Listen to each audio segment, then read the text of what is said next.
अस्सलाम अलैकुम प्यारे दोस्तों, क्या हाल हैं आपके। आज मैं आपको एक स्कूल के बच्चों की कहानी सुनाती हूँ। एक बस्ती में बच्चों का एक स्कूल था जिसके बच्चों को लाने ले जाने की एक वैन थी जो बच्चों को रोजाना स्कूल ले जाती और वापस लाती थी। लेकिन मसला ये था कि इसमें बच्चों की तादाद हमेशा इस गुंजाइश से ज्यादा होती थी।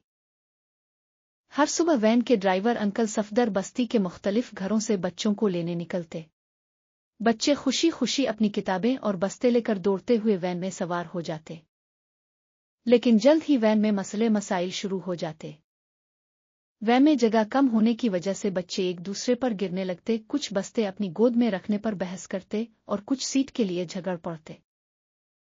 ये मेरी जगह है, अली चीखता। नहीं, ये कल मेरी थी, अहमद जवाब देता। पिछली सीटों पर बैठने वाले बच्चे हमेशा हंसते और दूसरों को छेड़ते। कभी किसी की किताब गिरती तो कभी कापी और पेन, तो कोई कहता मुझे खिड़की के पास बैठना है। अंकल सफदर बार बार बच्चों को समझाने की कोशिश करते, बच्चों आराम से बैठो, सबको जगह मिलेगी, और लेकिन कोई सुनने को तैयार ना होता।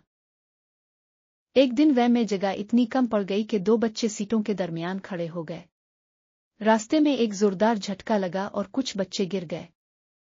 अंकल सफदर ने फौरन वैन रोकी और सख्त गुस्से में कहा, बस, अगर तुम लोग लड़ाई करते रहे तो मैं अब वैन नहीं चिल्लाऊंगा। बच्चे सहम गए और सब खामोश हो गए। कुछ बच्चे अंकल की मुनुत करने लगे कि वो वैन चलाएं, मगर ड्राइवर अंकल कुछ ज्यादा ही गुस्से में थे। अंकल ने बच्चों से कहा, अगर आप सब वादा करें कि कभी झगड़ा नहीं करेंगी तो मैं वैन चलाने के लिए तैयार हूं। सब बच्चों ने वादा किया कि वो आइंदा लड़ाई नहीं करेंगे और अपनी जगह बांट लेंगे। इस दिन के बाद बच्चों ने वाकई कोशिश की कि सुकून से बैठो और दूसरों की जगह का एहतराम करें। वक्त के साथ साथ बच्चों ने यह भी सीख लिया कि अगर सब मिलजुल कर रहें तो वैन ही नहीं, जिंदगी का सफर बहुत खुशगवार हो सकता है। वैन की रोजमर्रा की झगड़ों वाली फिजा अब मुस्कुराहटों और नज़में पढ़ने की आवाजों में बदल गई और अंकल सफदर ने भी सुकून का सांस लिया। यूं ये स्कूल वैन सिर्फ बच्चों को स्कूल ही नहीं ले जाती थी, बल्कि उन्हें जिंदगी के अहम सबक भी सिखाती थी, जैसे कि आपस में मिलजुल कर रहना और दूसरों का एहतराम करना। हमें भी मिलजुल कर पढ़ना, खेलना और रहना सहना चाहिए।